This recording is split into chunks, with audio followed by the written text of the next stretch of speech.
Hello, and welcome back to my channel. We're going to continue our series of learning PowerShell for students, teachers, attorneys, office workers, non-IT individuals, and how you can make your life easier by learning a few simple tasks within PowerShell. So in the last video, what we had done is created a folder for each one of the students that we have in our gradebook here. And this very well could be a list of clients or a list of classes that you may have if you're a student. And so what we're wanting to do now is make this one CSV file into many. So I want to make one specifically for Sarah Smith and put that in her folder. Make one for Jerry Valentine, one for Amy Ross, and each time it will be just for that single student. So the Barry file should look like this. The Henry file would just be Henry. That way it makes it easy later on for this to be shared with each student or with the student's parents. If you're working in an office, perhaps you want one for each client that you easily share without having to worry about sharing other client information. So let's go ahead and continue on. What we're going to do is similar to the last video. We're going to create a variable and save this list. So we're going to do Import-CSV, and we're wanting to import the grades file. Before I do that, let me close out the file.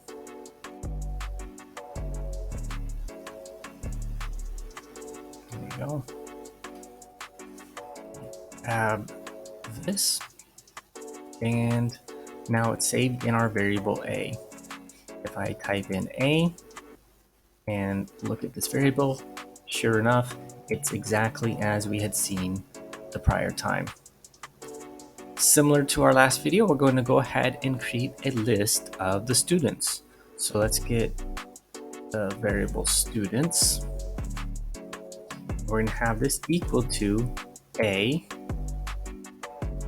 student, and that's going to be piped to select object unique. Now if we look at students,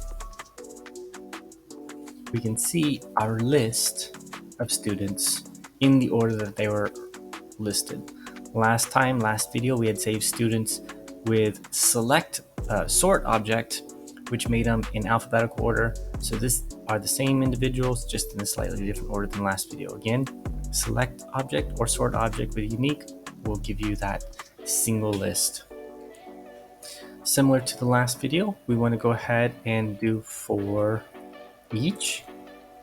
We can also do the %sign. We want to tell it what to do, for which items you want something to be done, and then what to do in the curly brackets. So within here, we're going to say student in students. And this is a variable we're just now declaring. We're going to do the same as we had done in the last video. You can name this whatever you want. You can do $B, $item. If you're working with a bunch of files, you can say file within files, file in files. So now, what are we wanting to do? We're wanting to get our list from A, the whole table, and we're wanting to say where the object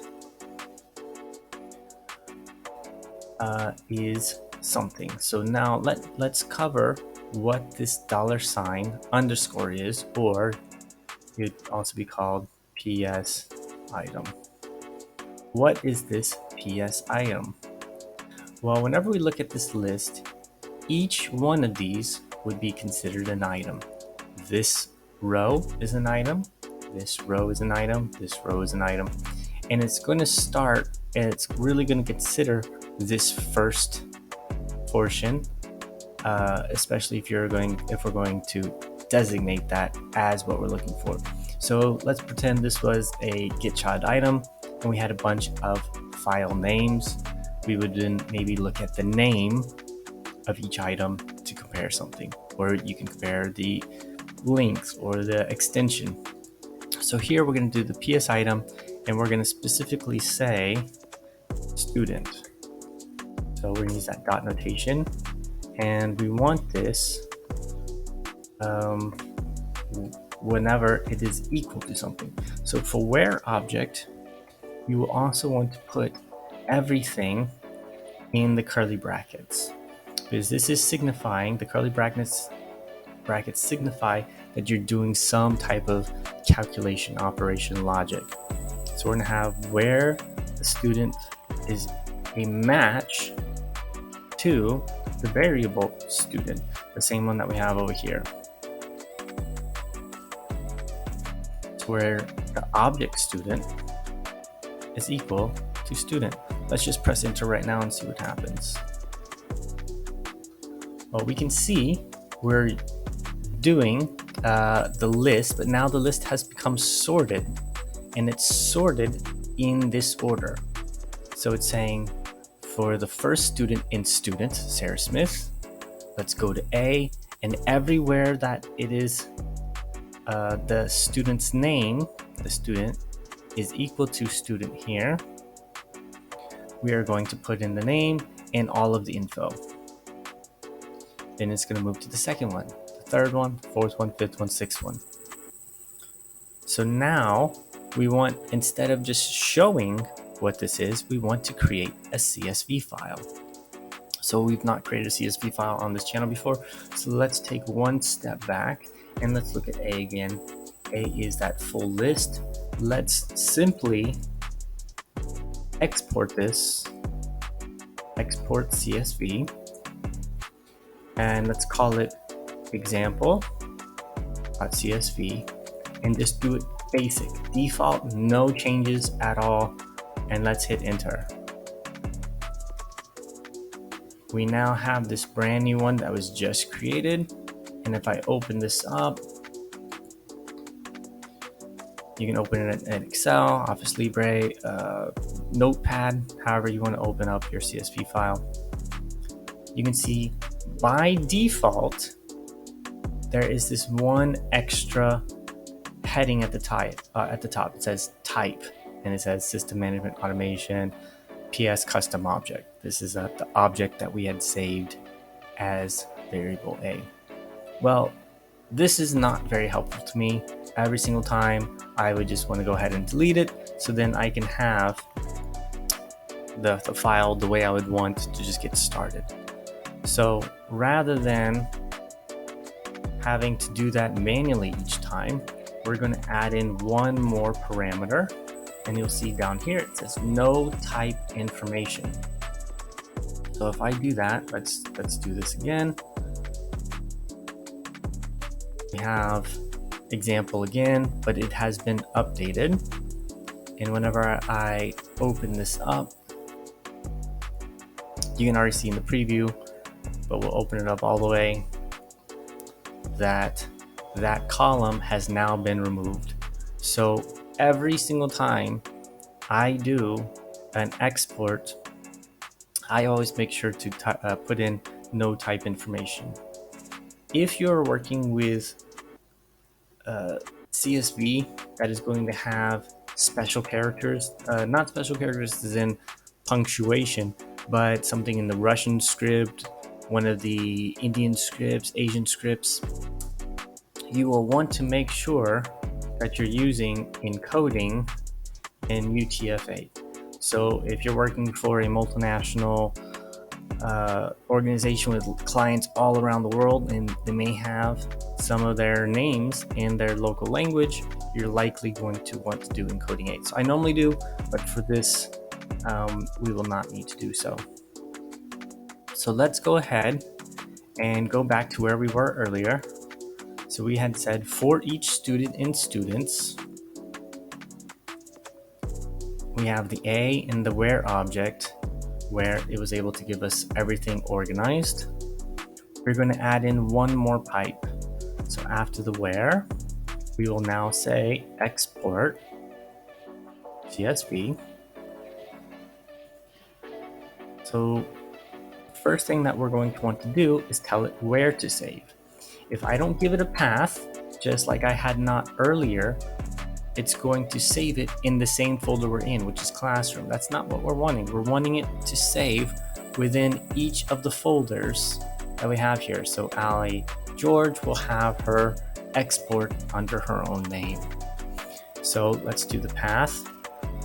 We're wanting it to be, if you just give a folder name, it will look for that folder name within the current folder that you're in. So we're not having to do dot notation. You can simply say student, and it will know that it will do the Sarah Smith in the Sarah Smith folder, since they're labeled exactly the same.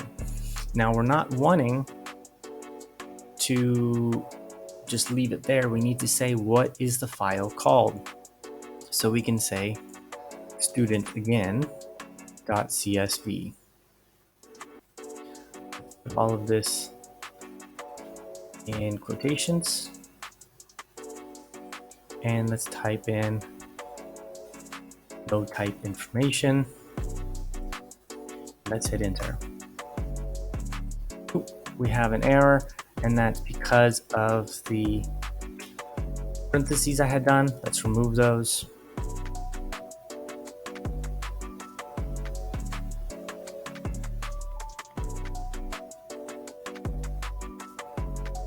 Now let's hit enter, and it's done. Come up here now to the folder. We can indeed see that each of these has a new CSV file. So let's open up one of these.